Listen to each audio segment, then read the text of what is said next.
His foot buzzed under the table. 2 quick pulses, and it was time to double down. Chips flew, eyes watched. One wrong move, and the hidden device in his shoe would betray everything. Darryl Purpose never planned to cheat casinos. Raised in Southern California, he was more philosopher than hustler.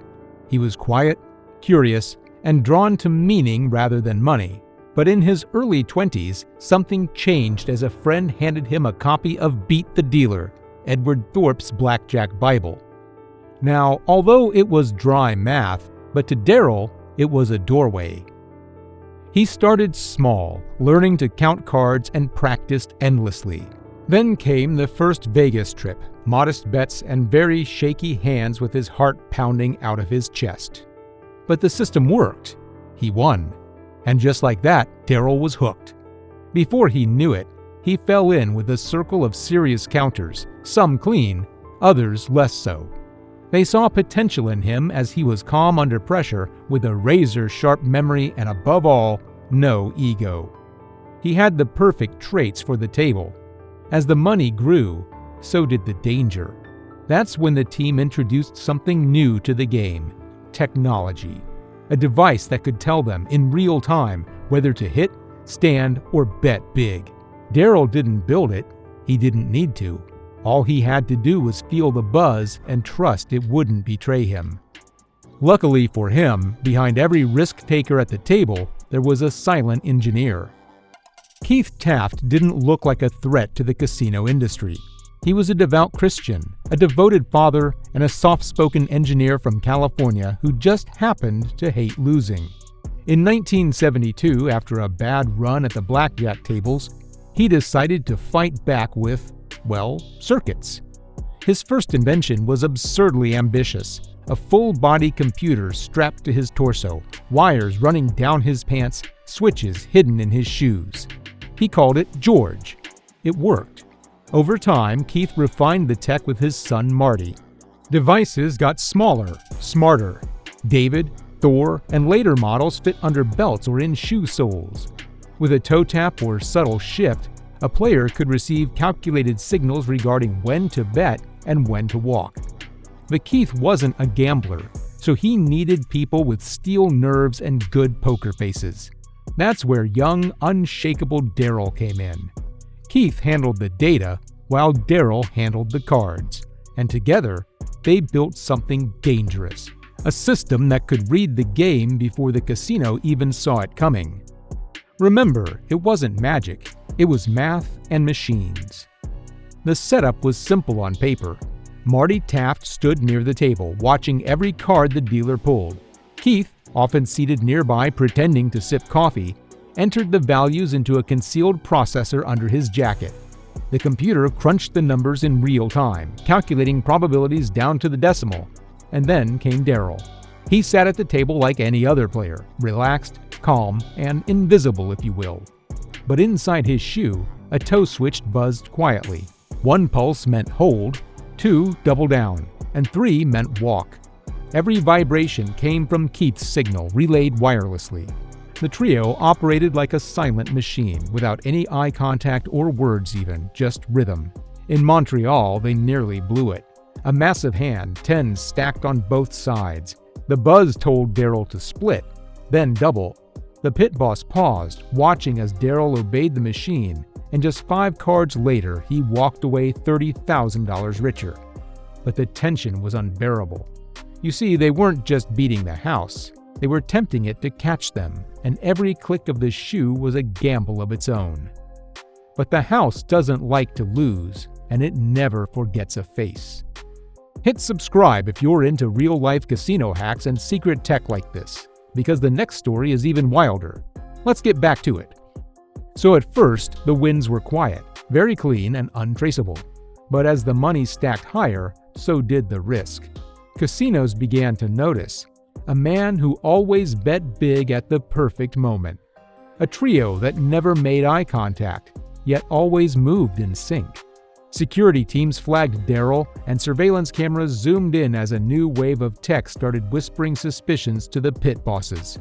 We are talking facial recognition, heat maps, and even betting pattern algorithms. Word spread quickly that someone was cheating and that they weren't sloppy amateurs. Darryl felt the walls close in as he heard stories about players being dragged into back rooms, blacklisted across the strip, gear confiscated, jail time handed out. One night in Vegas, a dealer hesitated mid-deal and called for a floor manager. Darryl's blood froze. He forced a yawn, tossed in a casual fold, and disappeared into the crowd. He told himself he'd stop, but the money? Addictive. The thrill? Irresistible. And the machine in his shoe? Still buzzing like a heartbeat. But he realized that he was no longer just beating the house. He was outrunning it at best. Every perfect system eventually meets the one eye it can't outplay. It was supposed to be smooth.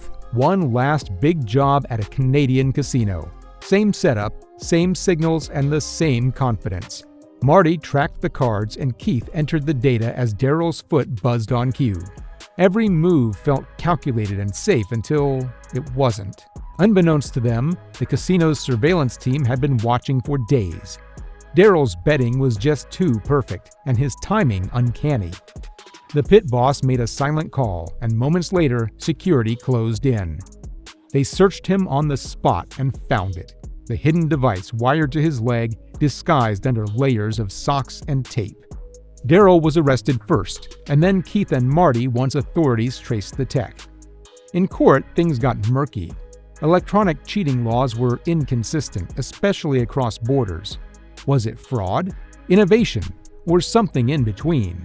The Tafts faced charges, but sentencing was light as the system didn't yet know how to define what they'd built. But the era was over. The shoe had been pulled off and the machine inside it exposed. Their advantage was gone. The cat had caught the mouse. When the cards ran out, he found a new rhythm in the silence. After the arrest, the thrill was gone. With the tech confiscated, the team dissolved. And Darryl Purpose, once the quiet face of the perfect blackjack machine, walked away from the table for good. But he didn't vanish. Instead, he picked up a guitar. The same precision that made him a feared player became the soul of something gentler. Darryl reinvented himself as a folk singer, trading casinos for coffeehouses, circuits for chords.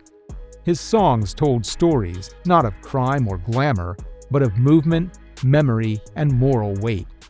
The road became his new table, and this time, the stakes were personal. In interviews, he never glorified the cheating. He spoke plainly.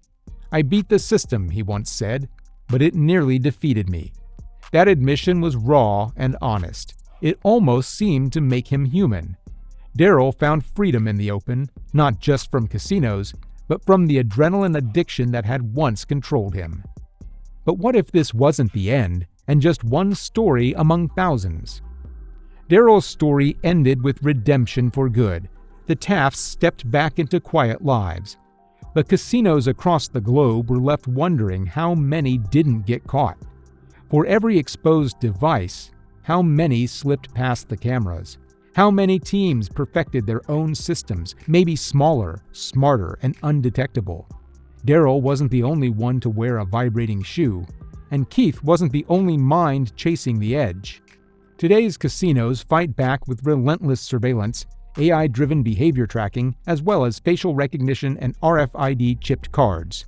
They know the playbook now, but here's the twist. So do the cheaters, and the game never stops evolving. The weapons have changed from hidden switches and soldered wires to smartphones, signal jammers, and software that mimics human randomness. Every time the house adapts, someone else rewrites the rules. The truth? There will always be another Darryl Purpose, another quiet man at the table, sitting calmly waiting for the right buzz. Because in a world where billions ride on chance, the most dangerous players aren't the loudest, but the ones you never notice until it's too late.